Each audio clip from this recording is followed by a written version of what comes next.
Regarde encore les bénédictions que tu avais prévues pour nous. Regarde encore les grâces que tu avais prévues de débloquer. Pour m'annoncer cette nuit, la nuit là tu avais regardé et tu avais touché le cœur de moi. Afin que ce qui était scellé dans le livre de tes souvenirs soit lu sur terre. Ce soir, nous sommes réunis pour faire descendre le ciel sur terre dans ces lieux. Père, ces territoires, cette terre est bénéfique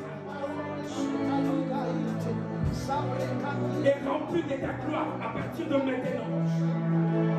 Jusqu'à ce que nous quitterons ces lieux.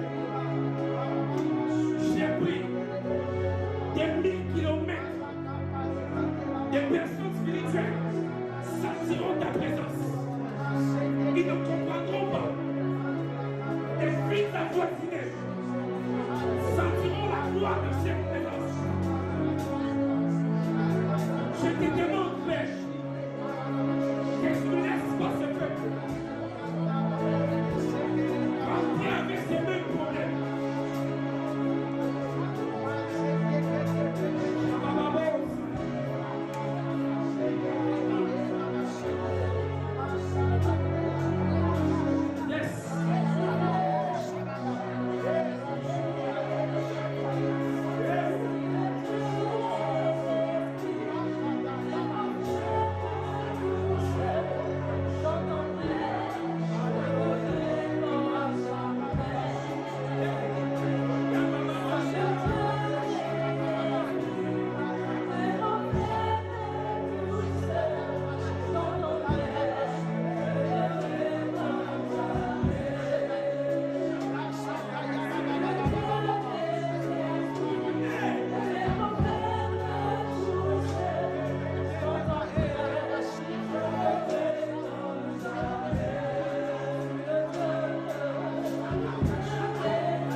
été transformé. Je suis en train de voir Jésus être en train de venir. Je suis en train de voir de personnes sortir de ce lieu les dimanches avec des témoignages authentiques.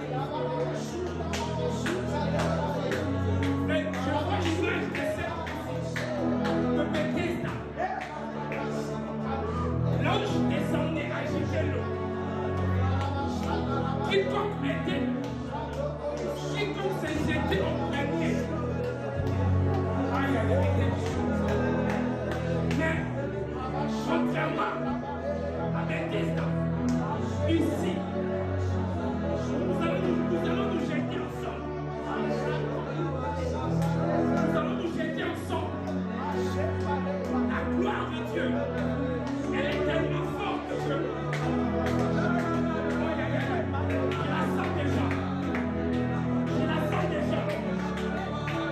Oh, Dieu est des esprits de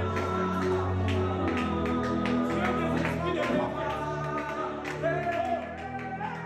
Dieu est des esprits de prophète. Dieu est des esprits de prophète.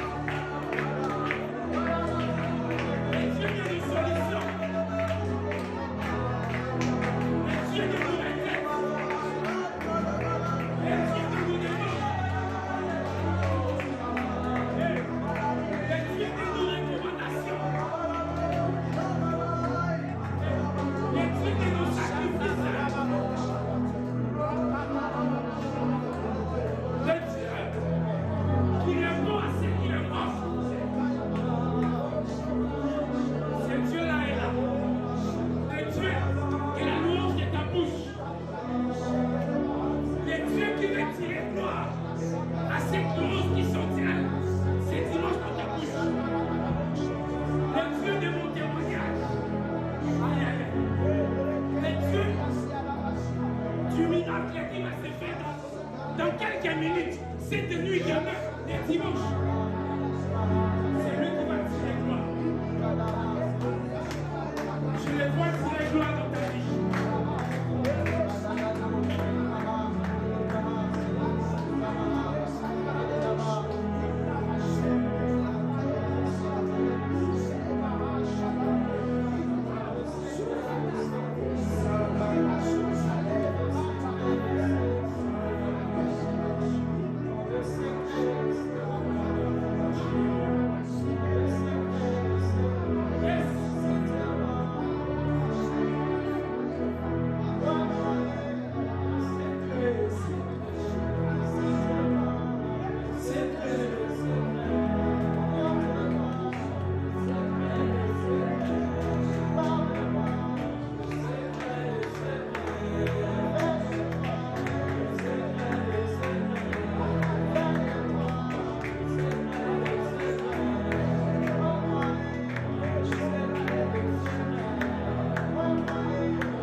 Je pense que les autres orateurs pensent comme je sens que je serai un canal de bénédiction pour vous. Même je sens que Dieu va l'utiliser. Vous savez, il y a un certain niveau de la gloire qui peut descendre dans la vie d'un homme de Dieu. Que lui-même, il sent que Dieu va faire avant même de commencer à agir.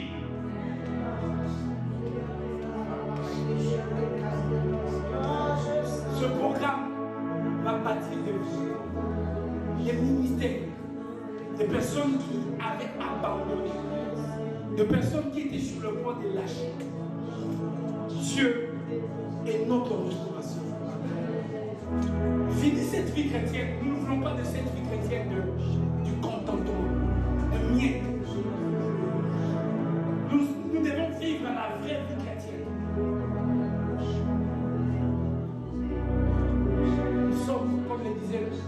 dit Jean-Louis, des fils du royaume.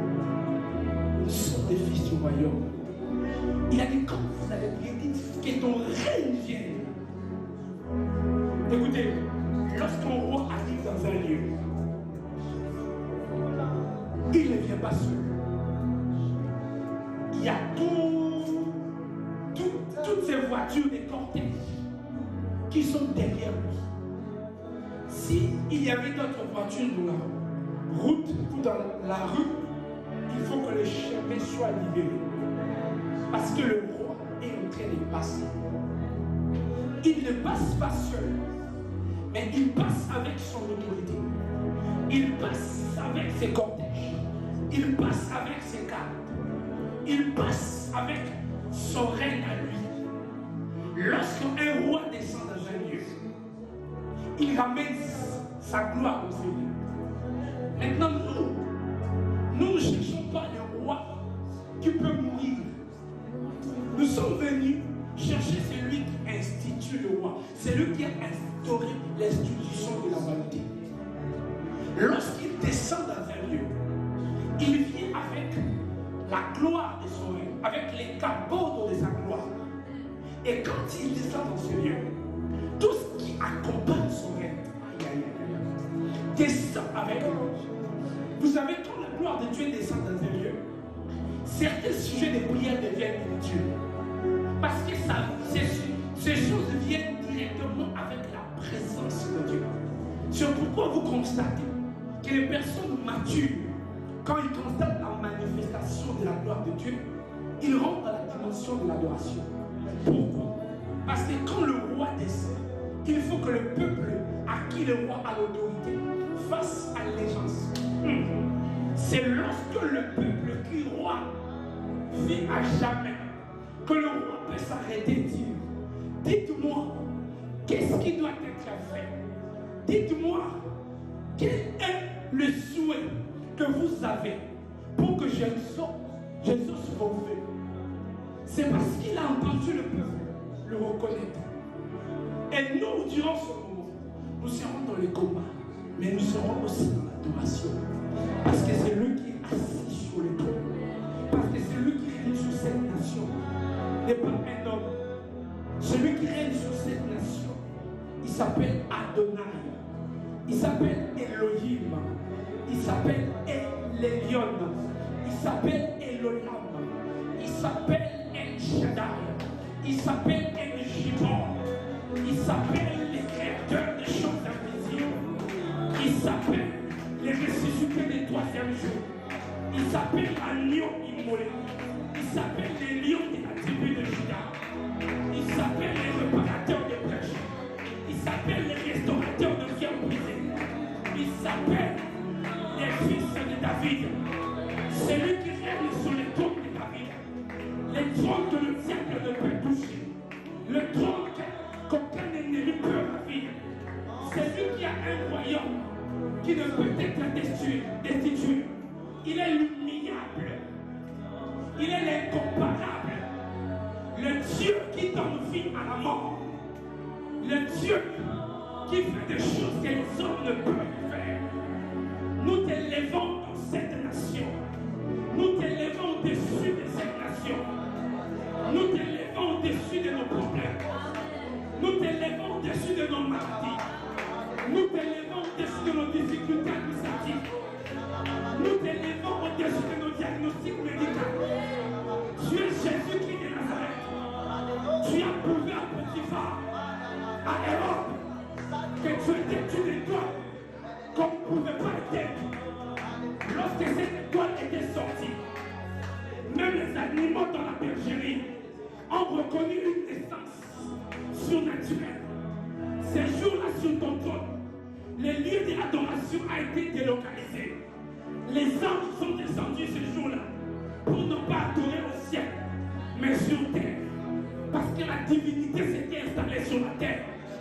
Ces jours-là, même les mages devraient faire le mouvement pour venir reconnaître l'autorité de ta personne. Hérode était dérangé sur son sommeil parce qu'il devait comprendre ce phénomène astrologique.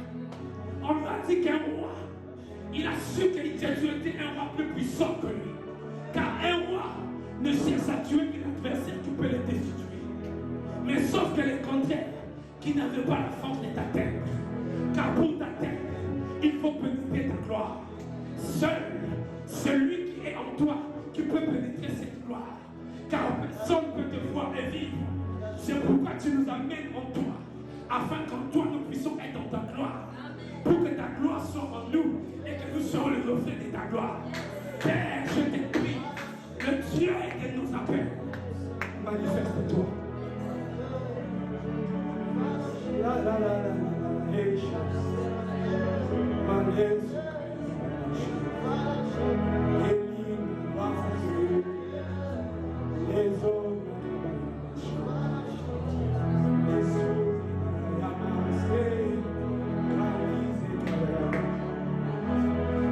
Est-ce qu'on peut acclamer pour Dieu?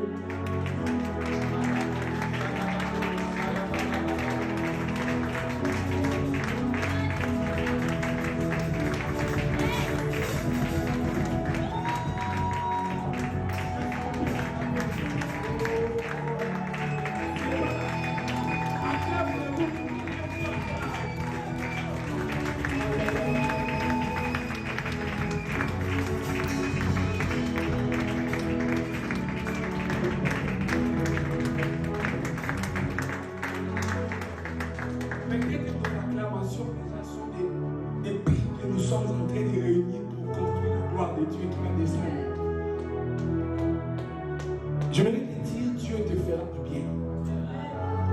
Ce n'est pas pour préparer ta psychologie. Non. Je t'annonce que Dieu te fera du bien. Écoute, fais seulement une chose. Crois comme tu n'as jamais cru depuis que tu t'es converti. C'est cette phrase qui me venait dans ma tête. Dieu m'a dit, dis à ce peuple de croire comme ils n'ont jamais cru depuis qu'ils sont dans la foi. Si peut-être ta foi était comme ce grain de sénévé, cherche même que ta foi soit comme pas les grains, comme la pastèque. La foi de pastèque. Ce n'est même pas les noyaux, mais pastèque. La grandeur de pastèque. Augmente ta foi. Les disciples ont demandé cela, mais augmente notre foi. Dieu m'a dit, la foi de chacun de vous sera le support que je vais utiliser pour vous visiter. Crois comme tu n'as jamais cru. Crois en Dieu. Écoutez, ce programme ne vient pas seulement pour bâtir des ministères et pour bénir des vies. Il y a des ministères qui seront bâtis. Il y a des gens qui sont venus avec l'idée seulement de recevoir la guérison des parties. Mais ils vont rentrer avec la pensée de servir Dieu. Car Dieu m'a dit que je viens bâtir un peuple, des sacrificateurs de rois, des personnes qui ne me serviront pas parce que je veux le bénir, mais qui me serviront parce qu'ils m'aiment. Et ma main sera à jamais sur eux. Je vais commencer juste à ouvrir ce moment par un enseignement d'introduction avant qu'on se propose de rentrer dans la profondeur. Je vais te demander de t'asseoir. Vous pouvez même m'amener. Le programme n'a pas encore commencé, mais avant déjà commencé à me combattre. Oh Saint-Esprit, ouvre encore ma voix. On était avec les hommes des gens, on a déjà tapé les démons des gens. Ça c'est premier mi-temps, premier round. On a tapé les autorités du Maroc. On s'est associé parce qu'aujourd'hui on a réuni les esprits du Maroc. Est-ce que quelqu'un sent que ces lieux n'est pas normal? Là-bas c'était le premier round. Là nous sommes maintenant au deuxième round. Spectacle public. On a fait un combat avec eux. Je sais que Satan est têtu. Il va revenir. Deuxième round, maintenant on va les taper au public devant les brebis. Je bénis le Seigneur pour ce moment. Je bénis le Seigneur pour ces programmes. Je bénis pour le moyen qu'il a pu nous donner pour parvenir jusqu'ici, pour arriver à se réunir là aujourd'hui pour notre retraite. Je le bénis pour ça. Je dis merci à Dieu. C'est ni par la force, ni par la puissance, mais c'est par son esprit. Et c'est pas par fausse modestie, mais c'est parce que nous sommes conscients que nous ne pouvons rien sans Dieu. Et tout ce qui va se faire ici sera pour sa gloire. Tout ce qui va se faire ici, ce sera parce qu'il a voulu. Je vais demander juste à tout un chacun de nous laisser prédisposer. Ne vous fatiguez pas. Quand vous dites lever, aujourd'hui, ou durant ces 3 jours, nous ne sommes pas venus chercher le confort. Nous sommes venus nous priver de nos habitudes afin de vivre Dieu. Lorsque le peuple voulait voir la gloire de Dieu, Dieu a demandé à Moïse, dit au peuple de se priver de tout ce qu'ils ont durant 3 jours, de se séparer de leurs femmes. Imaginez dans l'assemblée des nouveaux mariés qui attendaient vraiment de passer leur 1 mois des noces dans la paix. Une prophétie sort. À l'époque, là, ça ne blaguait pas quand la prophétie sort. Tu as peur de ne pas opérer, sinon la mort peut t'attraper. Les hommes se sont privés de leurs femmes parce qu'ils voulaient voir la gloire de Dieu. Dans mon ministère, j'ai eu à faire beaucoup de sacrifices et j'ai continué à le faire. Tous ces sacrifices m'ont payé et continuent de le payer. 1 minute, 1 jour, 2 jours, 3 jours peut changer toute ta vie. Cela dépend de ce que tu fais de ton temps. Dis-toi que même si on aura 1 heure, 2 heures de sommeil, j'accepte cela. Quand on me dit réveille, je me réveille parce que je veux vivre Dieu. Mais si tu viens pour être juste là, présent, laisse-moi te dire, tu peux rater et te passer de ce que Dieu a prévu pour toi. Je te demande d'être disposé de maintenant jusqu'au dimanche matin. Et si tu sors de ces lieux sans les résultats, tout ce que je peux dire c'est toi, parce que Dieu n'a pas tort. C'est que c'est Dieu que nous cherchons, c'est Dieu que nous prions et qui n'est pas avec nous. Et s'il est avec nous et que tu respectes toutes ces choses, tu crois sans douter. Je ne demande pas la foi de, comment dirais-je, formalité. Je crois parce que il faut juste montrer qu'on croit. Donc crois, tu te disposes, tu te sacrifies. Ne prie pas parce que je dois prier. Prie de manière à recevoir de Dieu quelque chose. Je bénis la présence de Dieu, je bénis également les hommes de Dieu qui sont là. Le prophète Jean-Louis déjà qui a quitté la Suisse, qui a laissé sa femme. Il est venu.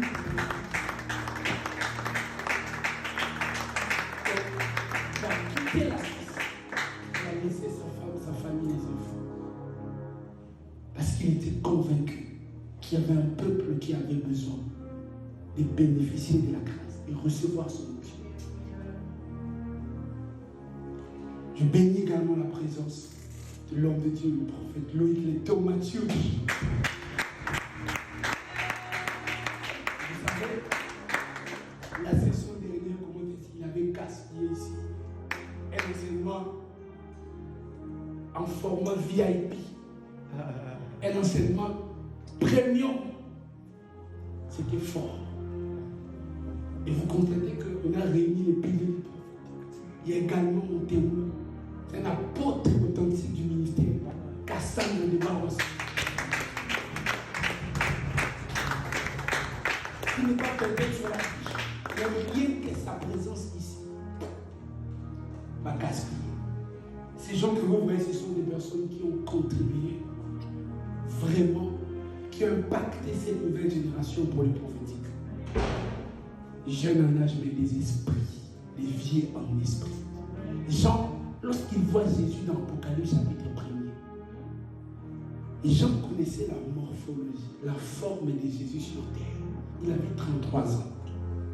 Mais lorsqu'il arrive au ciel, il voit un homme qui avait des cheveux blancs. Le premier et le dernier, celui qui était, qui est et qui vient.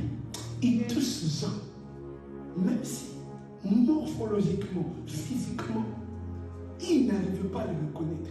Mais quand il a touché, Jean a senti par le toucher de Christ que ce corps qui est entré en contact avec moi, je le reconnais.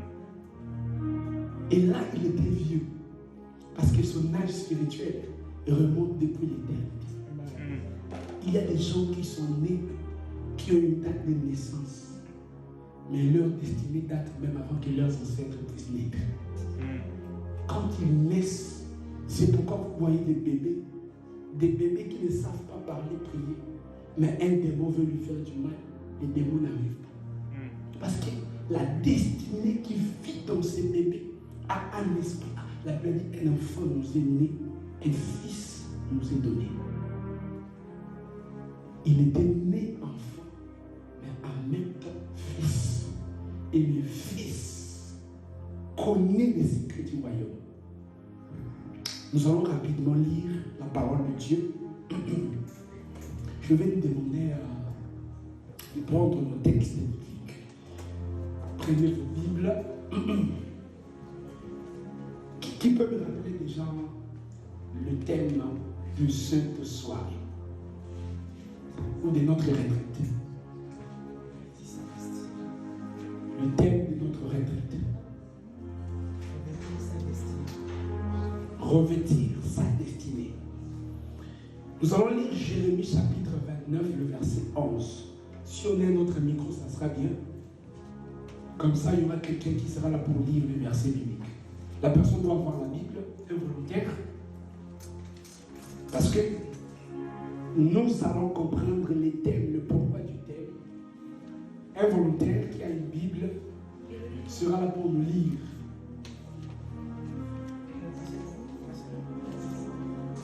Nous avons un volontaire. C'est mieux que ça soit un volontaire. Parce qu'il va lire avec les cœurs, il va mettre les oreilles. Mais si c'est quelqu'un qu'on a choisi, s'il a besoin de prendre, ça sera pas fait. Lui, il sera dedans. Jérémie chapitre 29, à partir du verset 11. Car je connais les projets que j'ai formés sur vous, dit l'Éternel, projets de paix et non de malheur, afin que vous donniez un avenir et de l'espérance. Je connais le projet que j'ai formé pour vous, des projets de paix et non de malheur, afin que vous ayez un avenir rempli d'espérance. Je connais le projet que j'ai formé pour vous. Le mot utilisé là-bas pour parler de projet, c'est un mot hébreu, mashashama, qui veut dire projet, dessin, pensée. Et puis je vais aller plus loin, invention. Et quand on parle d'une invention, on voit une idée depuis sa genèse et jusqu'à l'accomplissement d'un exploit. C'est ça.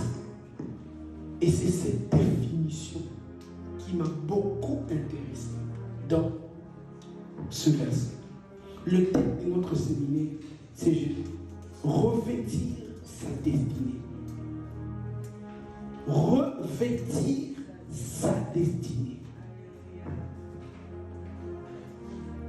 Quand vous regardez, quand vous lisez seulement les thèmes, vous pouvez comprendre la profondeur de la pensée que Dieu nous a communiquée pour son Église par rapport à ces temps que nous sommes. Mais avant de rentrer dans l'introduction, parce que j'ouvre seulement, c'est ceux qui vont venir après moi qui vont enseigner. La destinée, d'abord, est généralement perçue comme une suite logique d'événements qui sont prédéterminés et qui échappent à toute maîtrise humaine. C'est-à-dire l'ensemble de paramètres divins établis dans la vie d'une personne qui sont cachés pour amener quelque chose, pour amener une vie à vivre l'accomplissement de la volonté parfaite de Dieu. Ça, c'est ma définition en moi. Donc, chacun nous formule à sa manière, selon la révélation qu'il a reçue.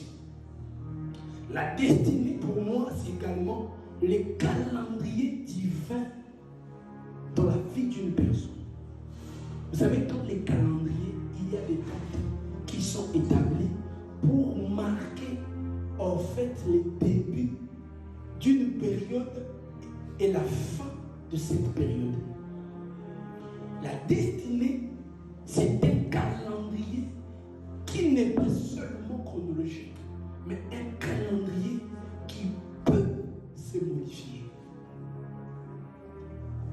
Donc, une destinée d'une personne peut se modifier. Bien qu'au départ, au préalable, ça n'a jamais été la pensée de Dieu. Mais il y a des destinées qui sont modifiées. Ça peut être une modification positive, tout comme une modification négative. Lorsque Dieu avait mis Adam et Ève dans les jardins d'Éden, la destinée qui était préétablie, ce n'était pas que Adam et Ève tombent dans le péché. Il y a eu une modification d'une destinée. Écoutez, dans le monde spirituel, il y a des réalités qui souvent échappent aux hommes. La destinée, c'est également l'architecture de Dieu dans la vie d'une personne.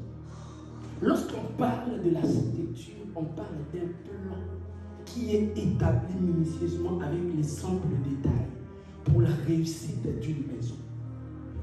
L'architecte est celui qui étudie une terre, il fait les schémas selon l'étude qu'il a faite et ensuite il y a les bâtisseurs qui viennent pour bâtir.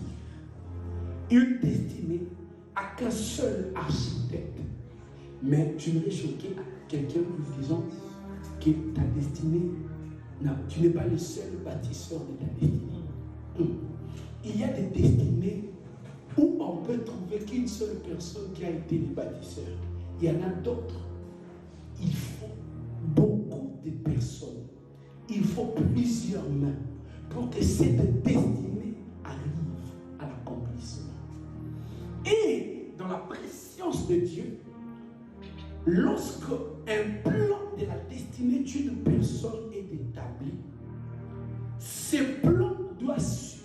La personne à qui la destinée appartient doit suivre la trajectoire divine tracée pour que sa vie puisse se conformer au plan de Dieu. L'homme, lorsqu'il vient sur terre, il vient avec un revêtement, avec un corps, avec une identité, une appartenance. Mais le jour de la mort d'une personne, ce qu'il laisse, ce n'est pas le nom de sa famille. C'est l'histoire qu'il a pu écrire des vivants. Et plusieurs personnes n'arrivent pas à aller de l'avant parce qu'ils sont en train de bâtir sur le plan que Dieu n'a pas établi pour eux. Et il prie Dieu, il demande au Seigneur, fais, agis dans ce projet.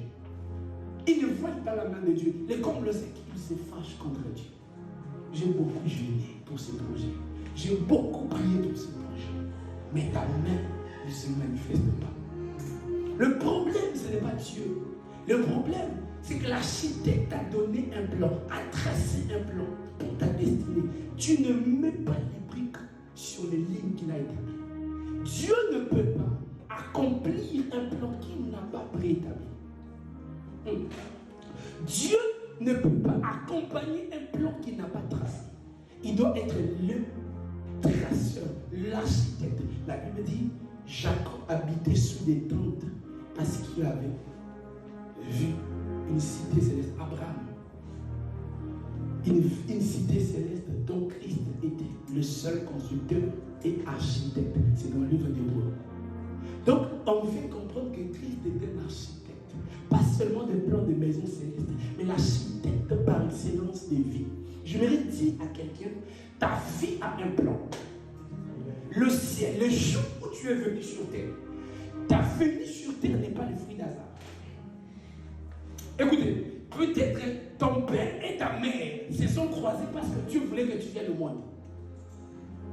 Il y a des rencontres qui sont occasionnées parce qu'une vie doit venir. Et cette vie a un plan. Ce que tu dois savoir, c'est connaître ces plans. Et l'avantage de ces programmes, c'est que tu ne sortiras pas sans la connaissance des plans de ta destinée. Tu ne sortiras pas sans la connaissance des plans de ta destinée. La Bible dit dans Proverbe 25, 2, la gloire de Dieu, c'est de cacher les choses, et celle des rois, c'est de sonner. La destinée d'un homme ou d'une femme est cachée. Aucun homme, aucune personne n'est avec connaissance de sa destinée. Mais la logique des choses dit que la gloire de Dieu, c'est de cacher. mais seul le roi c'est de sonder. Un verset qui est souvent mal interprété. Seul le roi c'est de sonder. Tout le monde pense qu'il peut sonder les secrets cachés. Ici, dans ces versets, déjà, il y a en fait une condition qu'il faut remplir pour sonder un secret que Dieu a caché. Il y a une dimension qu'il faut atteindre pour arriver à sonder. Parce que l'un des plus grands secrets de la destinée, c'est que la destinée a besoin de surprises. Donc Dieu ne peut pas tout révéler dans la vie d'une personne, sinon la notion du miracle n'existera plus. Qu'est-ce que Dieu fait dans la notion de la destinée? Il te donne le point. Ici, ici, ici, ici. Tu vois 4 points. Et quand tu regardes, tu comprends qu'il faut faire des lignes pour que ça fasse un carré. Ceux qui ont la dimension de la pensée royale, ils arrivent à comprendre par des indices que Dieu les communique la trajectoire de leur destinée. Et durant ce moment, le Seigneur vous communiquera des principes, des secrets pour rentrer dans vos destinées.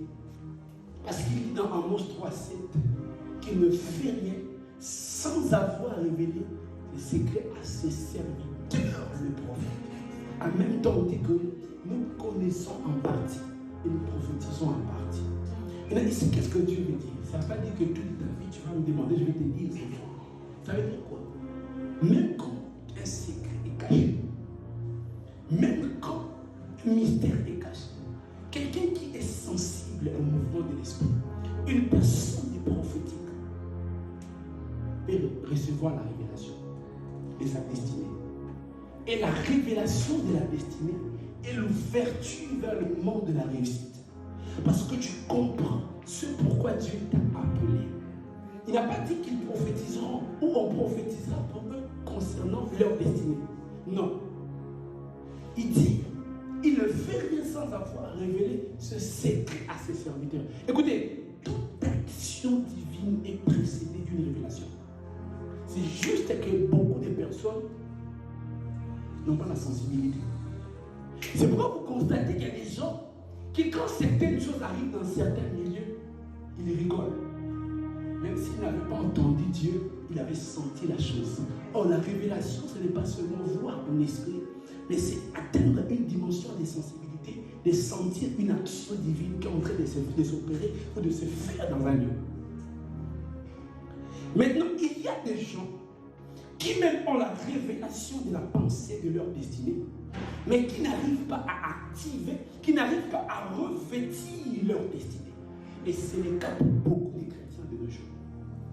Notre lecteur qui est à fond va nous lire Genèse chapitre 48, verset 11 au verset 19. En attendant, pendant qu'il est en train de lire, je vais demander à quelqu'un qu'on me mette 2 chaises juste ici. Les chaises qui sont là, mettez comme 2 ici. Comme ça, on ne va pas compliquer l'affaire.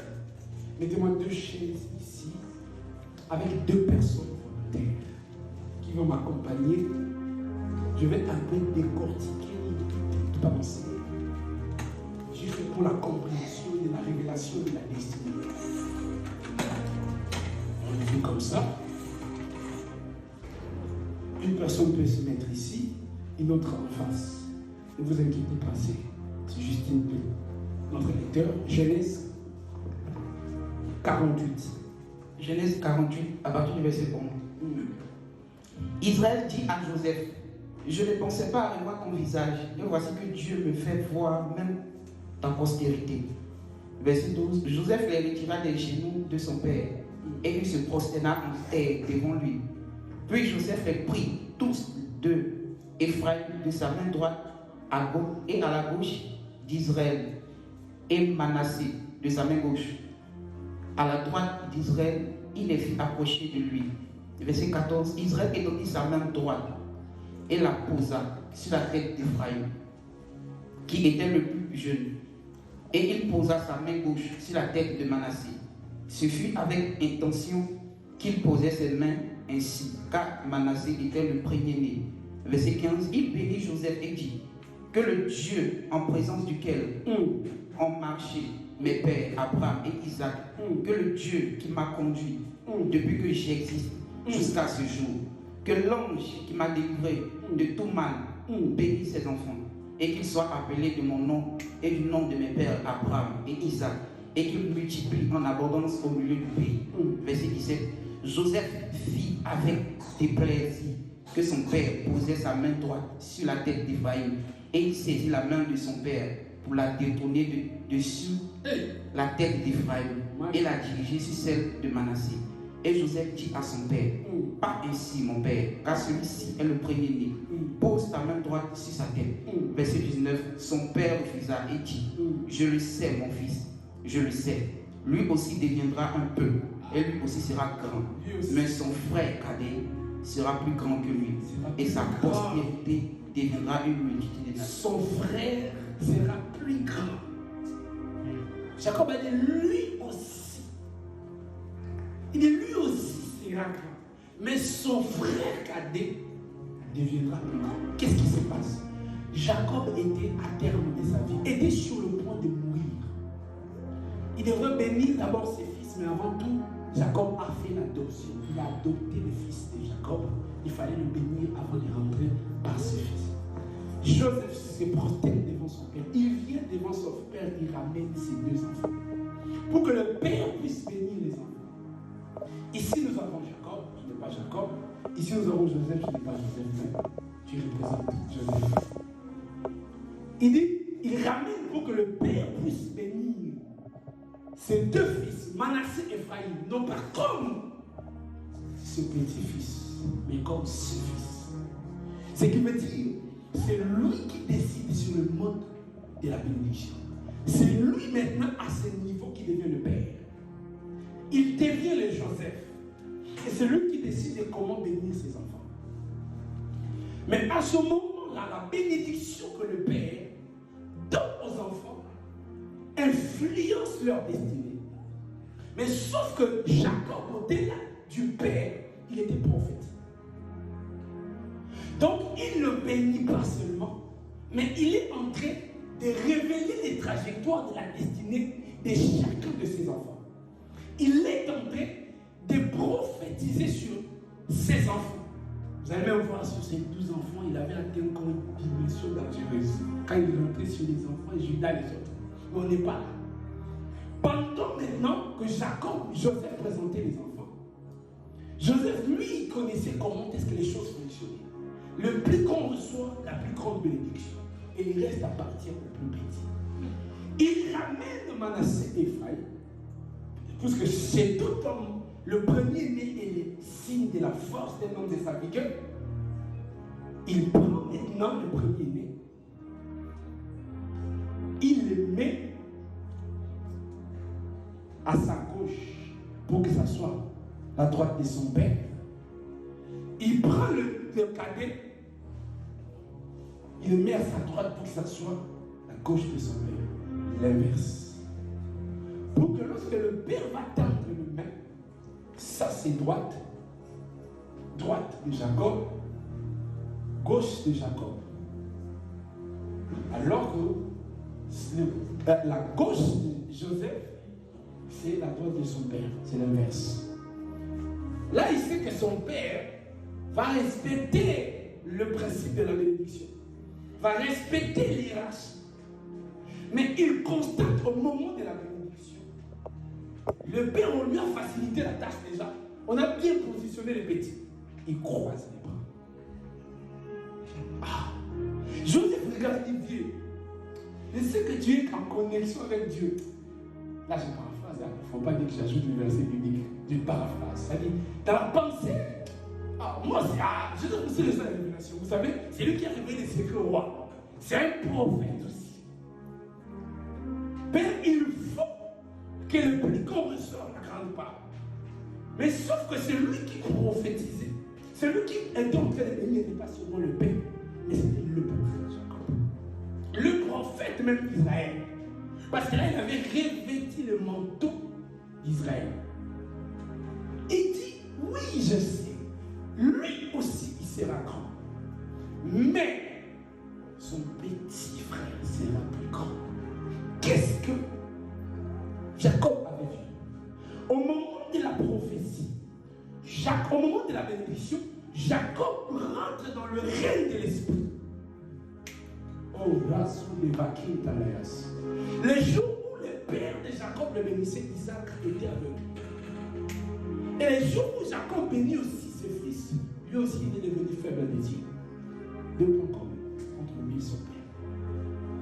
Les jours où son père l'a béni, son père s'était trompé, Isaac.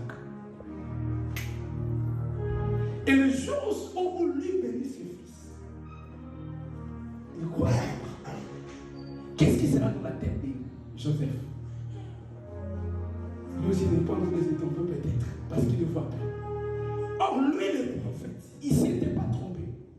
Au moment où il bénissait, ses yeux s'ouvrent, il voit les caractères de chacune des destinées de ses enfants, c'est-à-dire Ephraïm et Manassé. Lorsque Dieu veut bénir une destinée, il donne à cette destinée un caractère. Ce caractère, c'est tout simplement la manière dont cette destinée est censée se révéler. Lorsqu'il voit la destinée de chacun de ses enfants, il constate une différence. C'est que Ephraïm devrait être un peuple nombreux. Mais ce qui n'était pas le cas pour Manassé. Mais il a dit, lui aussi sera grand. Mais comment? Or, lorsqu'il croise le bras, la main droite, dans le prophétique, ou dans le règne de l'esprit, c'est l'image de la fécondité. Donc, celui-ci, il sera un peuple fécond. Il va bâtir un peuple nombreux. C'est-à-dire, en Israël, lorsque Dieu parlait de la grandeur, il faisait aussi allusion à l'étendue, aux conquêtes des terres et au nombre de ses peuples. À ce moment-là, Jacob étant le prophète, lorsqu'il voit une destinée qui sera remplie de peuples, il comprend directement quoi? Celui-là sera grand. Parce que la quantité de brebis d'Ephraïm sont plus nombreux que la quantité de brebis de Manassé. En ce moment-là, Jacob, il sera plus grand. Mais il y a aussi les caractères de la nature de Manassé. L'autre, c'est la fécondité. Mais quels étaient les caractères de la nature de Manassé? Notre lecteur, tu nous aides. Quelqu'un peut dire avec moi la main gauche. Josué chapitre 11, le verset 1er au verset 18. Josué chapitre 1er, le verset 1 au verset 18. Je sens l'atmosphère de la présence de Dieu. Aïe aïe aïe, en attendant, c'est fort. Josué chapitre 17, le verset 1er au verset 18.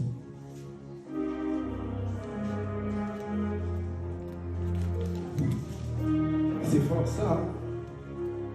Il faut noter l'enseignement, il faut noter ça parce que tu iras méditer encore plus cet enseignement à la maison.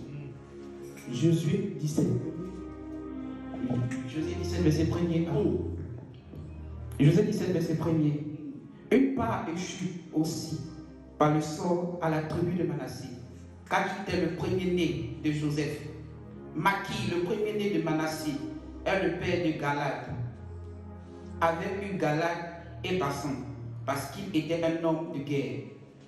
On donna par le sort une part aux autres fils de Manassé, selon leur famille, aux fils d'Abiézer, aux fils d'Élec, aux fils d'Asriel, aux fils de Sichem. On n'a pas besoin de connaître les noms là.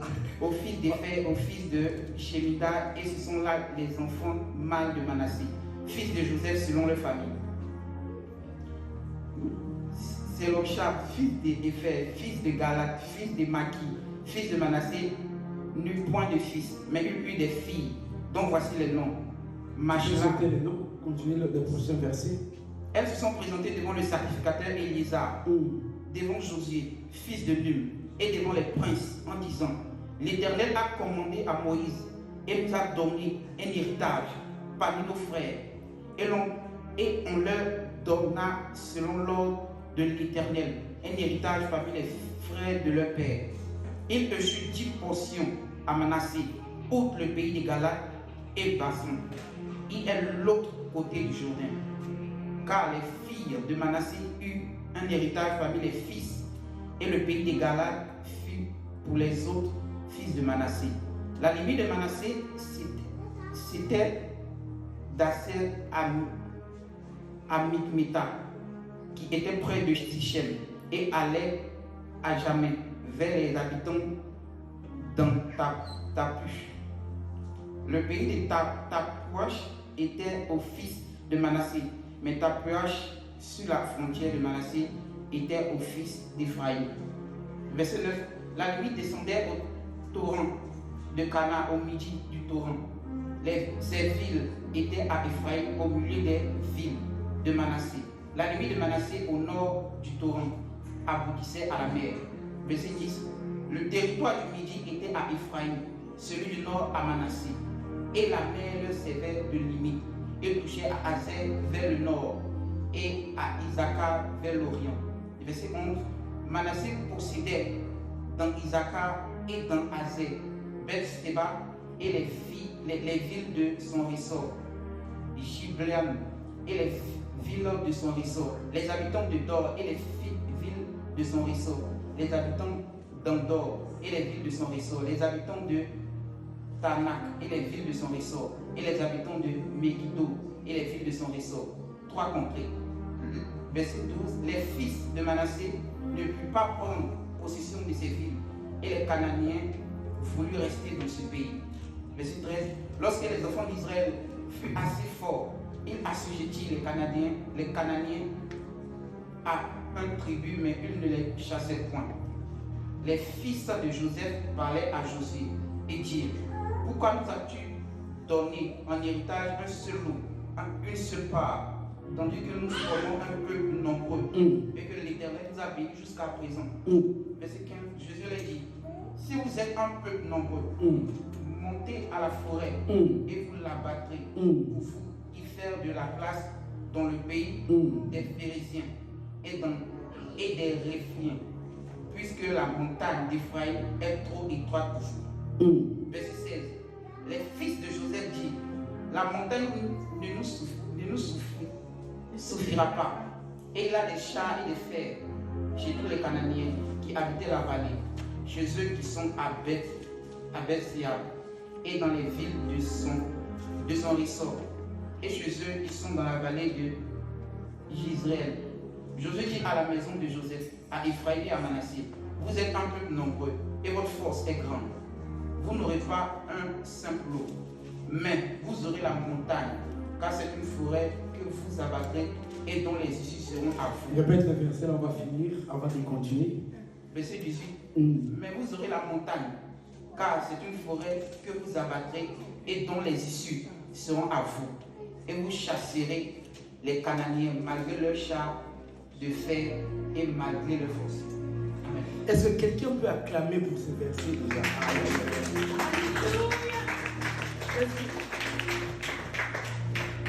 Est-ce que quelqu'un a compris? Il dit le verset 16, le fils de Joseph dit: La montagne ne nous suffira pas, et il y a donc des chars en fer chez tous les Cananéens qui habitent dans la vallée.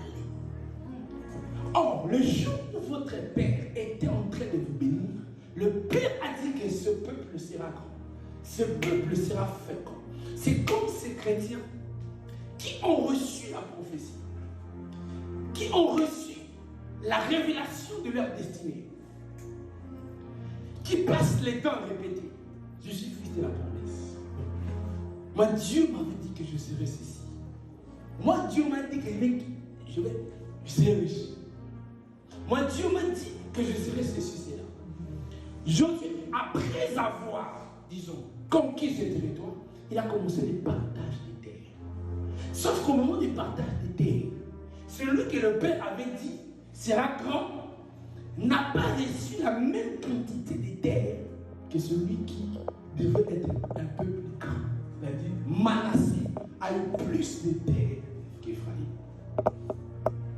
Maintenant, Ephraïm vient réclamer. Non! Aussi, nous avons besoin de plus de terre. Nous aussi, Dieu nous a bénis. Nous sommes un peuple nombreux. Nous sommes un peuple puissant. Nous sommes des véritables fils. Ils sont venus réclamer l'héritage.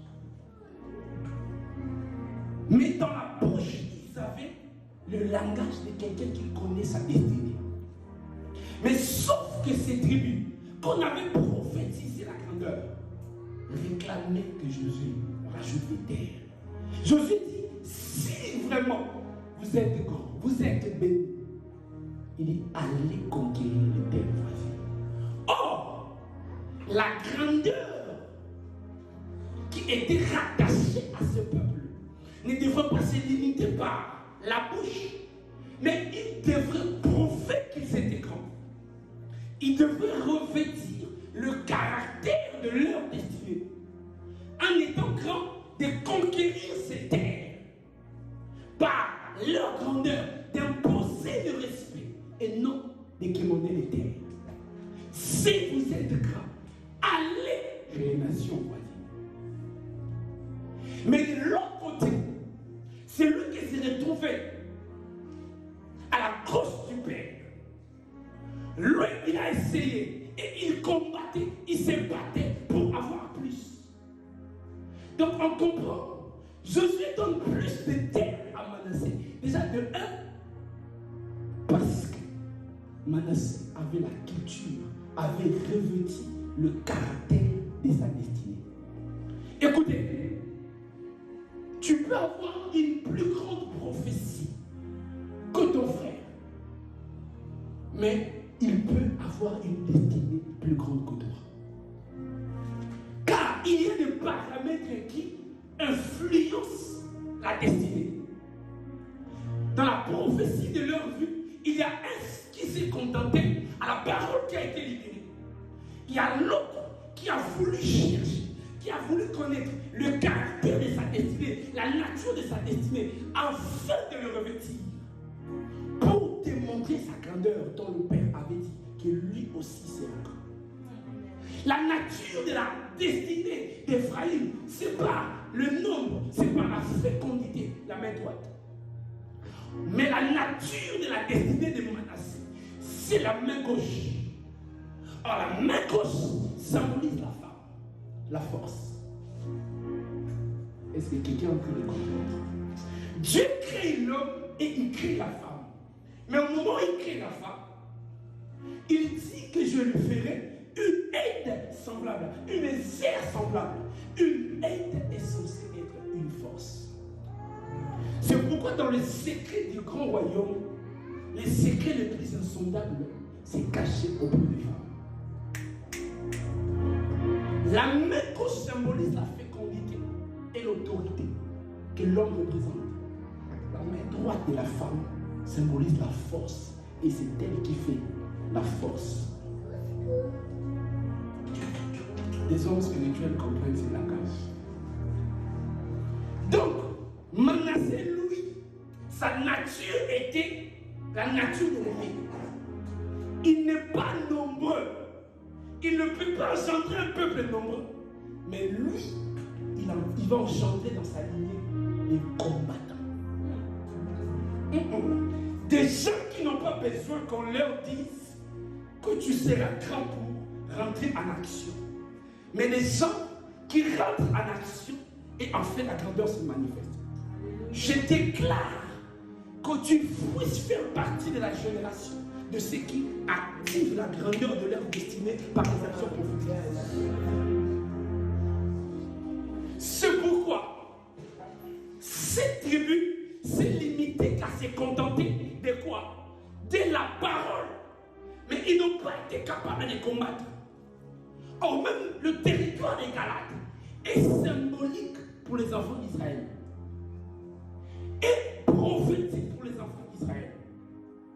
Et donc, l'Israël, les montagnes, c'était des lieux stratégiques.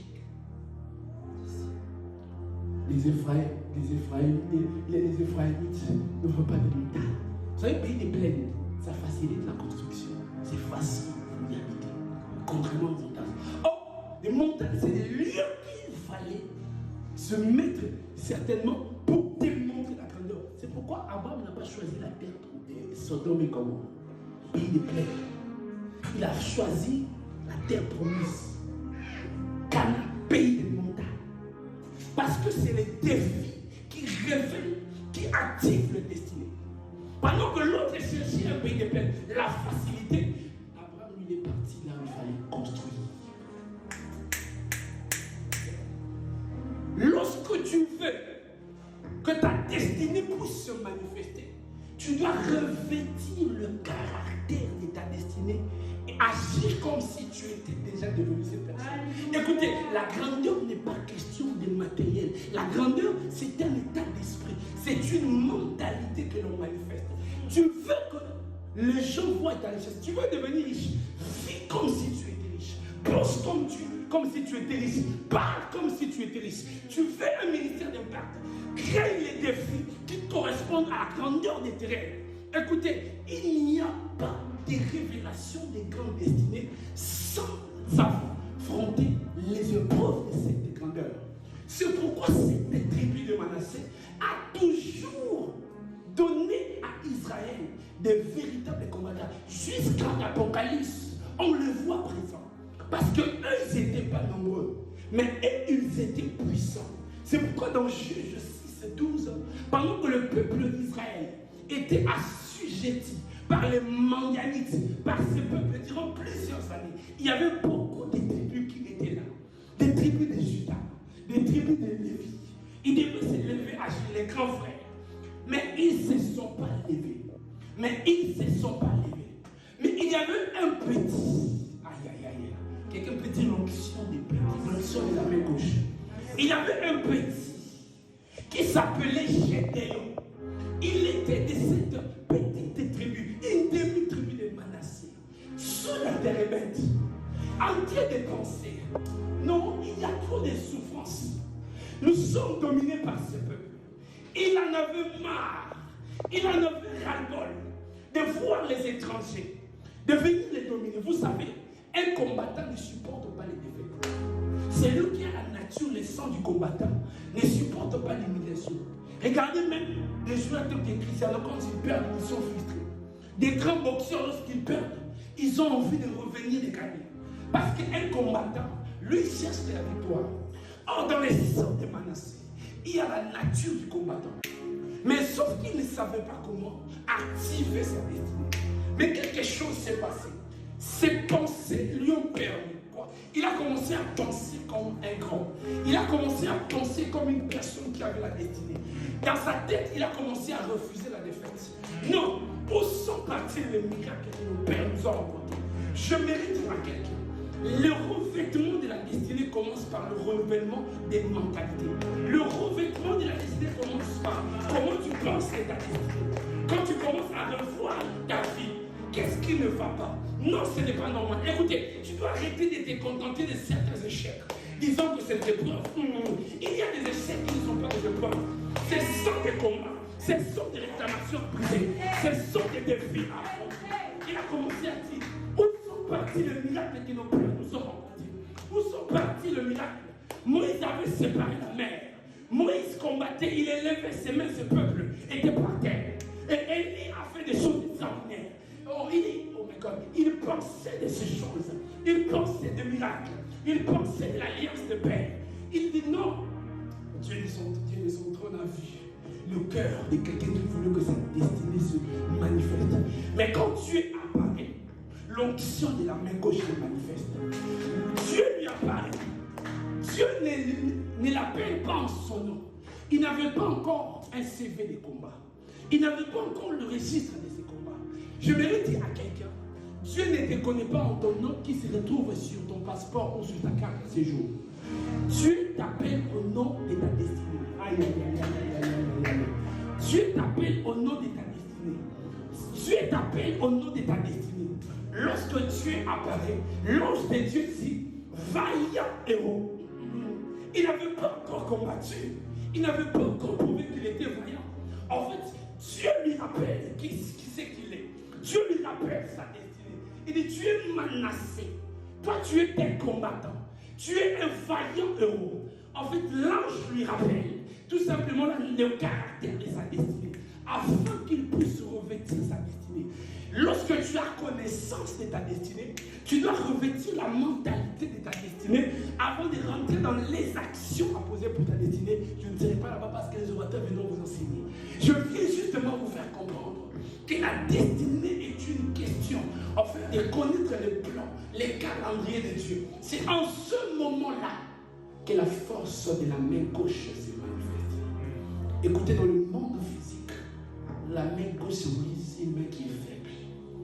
C'est ce que les gens pensent. Or, dans le calendrier de Dieu, la sémence de la femme porte des vies. La femme est l'image de la vie. C'est elle qui donne vie. C'est elle qui a la force. Bien que l'homme soit l'autorité. Et c'est cette force qui a fait que, même avec 300 soldats, ils ont vécu. Parce que lui, sa bénédiction ne dépend pas du nombre. J'ai pris que ta destinée ne dépend pas du nombre de personnes qui seront à côté de toi. Je déclare cela. Ta destinée dépendra seulement de la présence de Dieu. De la présence de Dieu. Ils marcheront avec beaucoup d'alliés. Toi, tu marcheras qu'avec Dieu. Tu marcheras qu'avec l'Éternel. Tu concluras des alliances. Et avec 300 personnes, tu pourras faire des exploits. Ils seront plus nombreux que toi. Toi, tu seras plus puissant que eux. Je déclare l'onction du Tout-Puissant sur toi. Je déclare l'onction de la toute-puissance. Vous pouvez rentrer, je déclare que Dieu fasse de toi une nation puissante. Que Dieu puisse faire sortir de toi un peuple puissant. Que Dieu fasse de ta destinée une destinée dangereuse. Oui, même les sorciers les plus puissants de ta famille ne pourront pas t'atteindre. Shana Rabakaya, les carros évadintes Yakobiza, Kintelieko Sali Shakis, Braluka Niasita Mika Hosefana, les Kalibra Uzali Shekema Ideres, la Shekema Isa Ibrauka, Seki Yakuba Ziyashe, Zalaki Preubra Laza, Kayada la Shekerebos, les Rasukami Sati Amraj. Mais qu'il y a tout place à Idada, les Saïdès, mais Darou, qui n'a eu chose de Vesséa, Rabaki Azi, Akitrio, Père, je te prie cette nuit, Père, je te prie cette nuit, que des destinées qui étaient cachées sortent de profondeur de la Bible. Des destinées qui étaient cachées sortent de profondeur de la Bible. Aïe, aïe, aïe. Écoutez, il y a des destinées qui pour s'activer ont besoin de prophètes, ont besoin des troupes de prophètes. La royauté de Saoul ne pouvait pas se déclencher tant qu'il n'avait pas croisé ces troupes de prophètes. Oh my God. Et durant ce moment, ta destinée va croiser une atmosphère bizarre. Une atmosphère qui te permettra de voir les crânes de ta